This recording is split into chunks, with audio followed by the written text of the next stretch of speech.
People are freaking out over a video that Jimin posted with many people saying that it is confirmation of something. We have a donation being made in the billions, which has shocked people and fans, and also talking about how something isn't allowed with the BTS members. So HYBE, this is Dave Desai. Let's get into it.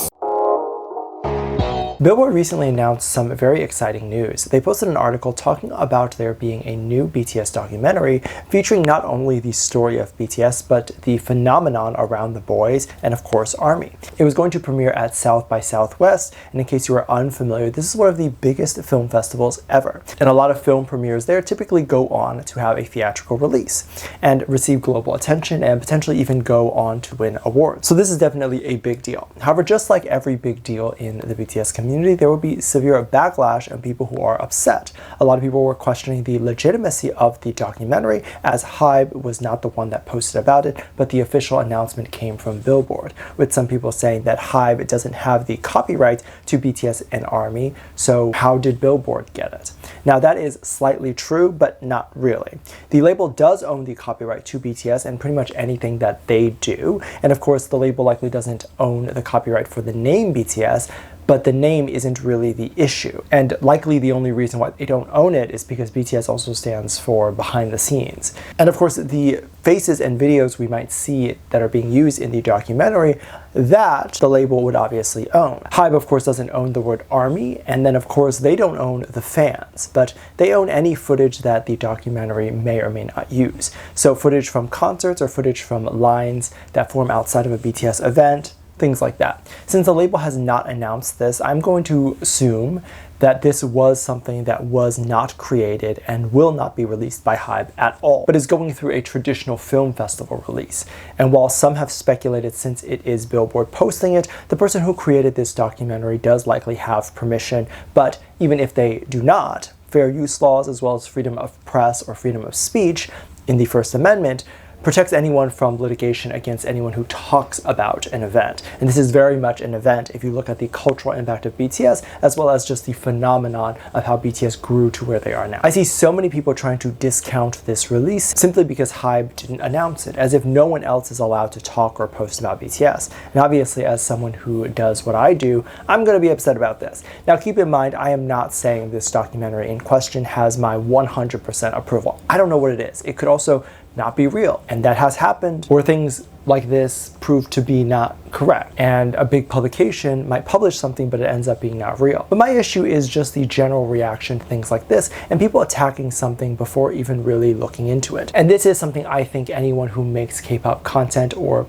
BTS content might face when doing that. So while fans say that something like this might not be allowed, I say that it is, and I hope that we can see more things like this in the future because it only helps the boys out, not hurt them. I definitely want to react and check out a lot more fun BTS moments over on Patreon, so if you are interested in checking out those moments with me, fangirling with me and the community over there, we always have a great time over there. So if you're interested, make sure you check out the Patreon. I'll leave a link at the top of the description. The first tier is only $100 a month, and you get access to the thousands of videos that are already available on there. Shameless plug. Now, the boys are all the sweetest people in mankind, and I want to see them all do amazing things. And with the recent time off that they've had, it looks like they are getting involved in philanthropic work. Suga was recently believed to have donated about 5 billion won, which comes out to 3.6 million US dollars, to fund the construction of a whole treatment center. This is the Min Yoongi Treatment Center at the Severance Hospital.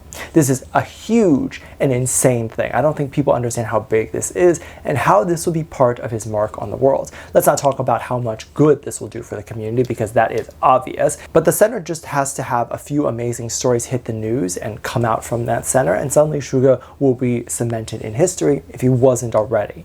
It's not open yet, but it will be open in September this year, and they've already had a groundbreaking ceremony for this. The Min Yoongi Treatment Center is said to provide a range of services including language, psychological, and behavioral therapies, as well as programs that integrate clinical care, research, and music-based therapies. That's so cool.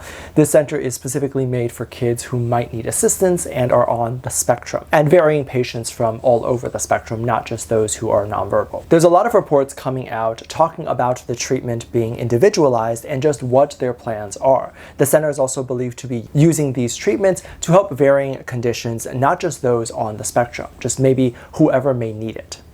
This is by far one of the most amazing things I've ever seen, and something that the BTS boys do. And they've done a lot of amazing things. Everything that the boys have donated towards have been amazing causes and things that will go down in history. But this is by far going to affect the most people. The amount of jobs this will open up and the amount of children they will be able to help is countless. And if it stays open long after Suga is gone, then it will remain one of many of their huge legacies that they leave behind, especially since the center is in his name. Keep in mind, he did not do this to gain anything, as this was not an investment, meaning if the center makes money, that is no business to him, as he won't get a cut or get his money back. His money was purely a donation to create this center, and I would assume as a courtesy they named it after him.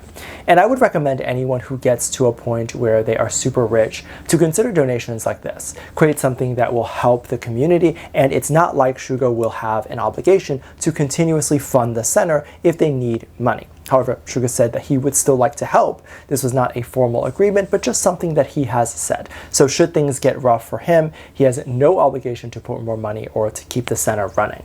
But as we all likely know, he likely will put more money in if they need it. Now, I also want to mention that the work that we see the boys do is often hidden or doesn't make it to mainstream news. If the center is opening in September and we are near the end of June, this likely means he did not donate the money recently, but it could have even been before he enlisted. And I say this because imagine if all the haters canceled him or made sure he had no platform after the whole scooter situation. And if they needed more money, like the hospital or the center, to finish the center, Suga would have nothing left to help the center. This is what people do when they try to cancel someone. In my opinion, it's selfish. Like the fans being selfish. Because unless the person killed someone or inappropriately touched someone else, canceling that celebrity is only going to result in their employees, family, or whoever is involved with them to no longer have a job. And in this case, the philanthropic work might all be canceled. And people are getting upset at Jimin recently as they believe he has perpetuated something that maybe he should not have. This started after a recent post on Instagram showed him dancing. He was doing the Killing It Girl challenge. I didn't know that there was a challenge, but it looks like he either created one or was doing one that HYBE did. But that's not what people were upset about, as many were talking about the hashtag or a caption that was on the post. One of the hashtags says "Killing It Boy," and many people were taking it as he was referencing a lover or a boy. Now, of course, he also said "Killing It Girl" in the video and in the caption of the video, but a lot of people were definitely talking about why it said boy at all. Very quickly, if you check online as well as in the hashtag Killing It Boy, you'll see people talking about how Jimin is perpetuating the Jikook or Jimin and JK dating rumors. Now, of course, in the song that J-Hope made, Killing It Girl is referencing how a girl is killing it and how J-Hope is, I guess, attracted to that girl. So I see where the community is coming from when Jimin changed it to boy. However, he likely changed it because he is a boy and he wanted to say that he was killing it. That is how I interpreted that to be. I really didn't see it any other way. And I was a little surprised to see the general reaction to this, as a lot of people thought this was him coming out. This was him confirming the dating rumor, and ultimately this was him saying that he likes men.